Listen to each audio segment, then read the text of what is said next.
आज है 17 अगस्त तो शुरू करते हैं आज की कुछ खास खबरों से। दोस्तों आज की जो खबर है वो बहुत अहम है, इसे सुन के जाइएगा।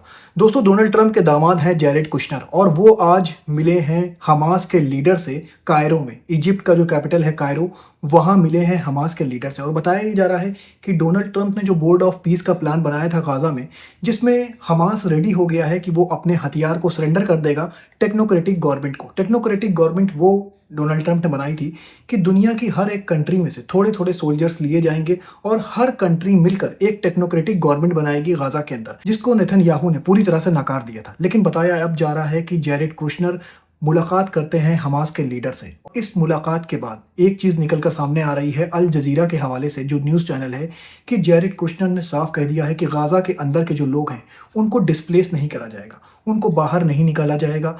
लेकिन नेतन्याहू कह रहे हैं गाजा के अंदर हम नई बस्तियां बसाएंगे और हर वो कोशिश कर रहे हैं जिससे गाजा के लोग गाजा छोड़कर चले जाएं।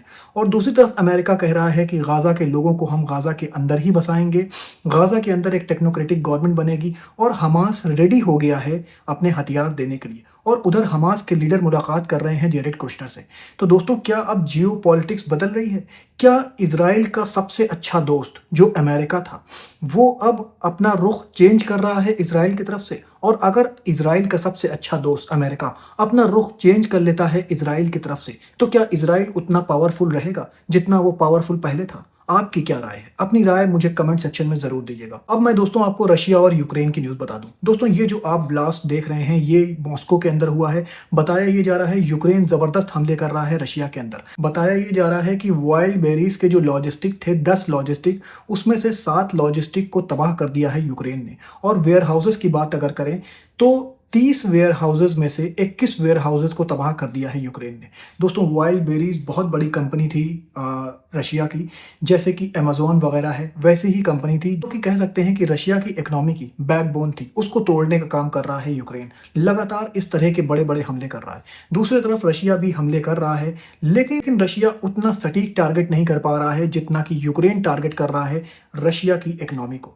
दोस्तों रशिया की इकोनॉमी मैं आपको बता दूं पहले ही खस्ता हाल है और जिस हिसाब से यूक्रेन हमला कर रहा है ऐसा लग रहा है पुतिन के लिए अब मुसीबतें बढ़ने वाली हैं। अब एक खबर इजराइल से निकल कर आ रही है। दोस्तों इजराइल में इलेक्शन होने वाले हैं और इलेक्शन में एक पोस्टर लगाया गया है जिसमें हिजबुल्लाह के लीडर नईम कासिम हैं, मुश्तबा अली खामनेई हैं और भी 2-3 लीडर हैं जो कि इजराइल जिनको अपना एनिमी मानता है। उन एनिमीज के साथ न्यूयॉर्क के मेयर जोहराम ममदानी की भी फोटो लगाई है और नीचे एक कैप्शन लिखा है कि अगर नेतन्याहू हारते हैं तो ये लोग जीत जाएंगे, मतलब कि ये जो एनिमी हैं इजराइल के वो जीत जाएंगे। इन सब के साथ जोहरान ममदानी को खड़े करने का साफ इशारा है कि इजराइल जोहरान ममदानी को अपना सबसे बड़ा दुश्मन समझ रहा है। दोस्तों इस वक्त जोहरान ममदानी उन्होंने पहले भी कहा था कि अगर न्यूयॉर्क आते हैं बेंजामिन नेतन्याहू तो उनको गिरफ्तार करेंगे। खैर नेतन्याहू आए अमेरिका, लेकिन जोहरान ममदानी उनको गिरफ्तार नहीं कर पाए क्योंकि जोहरान ममदानी ने बाद में कहा कि हमारे पास जो लॉ की पावर है वो उतनी नहीं है कि हम बेंजामिन नेतन्याहू को गिरफ्तार कर पाएं। लेकिन उसके बाद भी जोहरान ममदानी लगातार कह रहे हैं कि अमेरिकन का जो टैक्स पेयर का मनी है वो डोनाल्ड ट्रंप इजराइल को हेल्प करने के लिए यूज़ कर रहे हैं, उसको यूज़ करना बंद करना होगा और वो जो टैक्स पेयर का मनी है वो यूएसए के ही काम में आना चाहिए। उन्होंने यहाँ तक कह दिया है कि डोनाल्ड ट्रंप से मेरी कोई पर्सनल दुश्मनी नहीं है, मैं सिर्फ ये चाहता हूँ कि जो यूएसए का पैसा है वो यूएसए के अंदर रहे, वो इजराइल नहीं जाए। इन्हीं सब बातों की वजह से इजराइल अब जोहरान ममदानी को अपना सबसे बड़ा दुश्मन मान रहा है और यही वजह है कि इस पोस्टर में इजराइल ने जोहरान ममदानी को मुश्तबा अली खामनेई, नईम कासिम और जिनको जिनको इजराइल अपना एनिमी मानता है, एनिमीज के साथ जोहरान ममदानी की भी फोटो इस पोस्टर में लगाई है। मैं आपको यूएसए से एक और खबर बता दूं।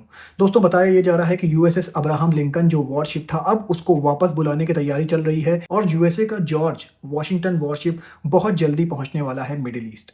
दोस्तों जितने भी क्रू इस वक्त मौजूद हैं अब्राहम लिंकन पर, हो सकता है कि उनको वापस बुलाया जाए और नए क्रू को डिप्लॉय करा जाएगा मिडिल ईस्ट के अंदर। अब दोस्तों मैं खबर आपको ईरान से बता दूं। ईरान के जो आर्मी चीफ हैं उनका कहना है कि डोनाल्ड ट्रंप ने कहा है कि बहुत जल्द वो स्ट्रेट ऑफ हॉर्मूज को कैप्चर कर लेंगे। तो उन्होंने कहा कि स्ट्रेट ऑफ हॉर्मूज जो इस वक्त हमारे कब्जे में है ये अल्लाह की मर्जी से है और ये आगे भी हमारी कब्जे में रहेगा। उन्होंने कहा कि इस वॉर के बाद अब कभी भी स्ट्रेट ऑफ हॉर्मूज उस पोजिशन में नहीं पहुंच पाएगा जैसा कि वो पहले था। दोस्तों मैं ऐसे ही खबरें लेकर आपके पास आता रहूंगा। अपना बहुत ख्याल रखिए और मुझे भी अपनी दुआओं में याद रखिए।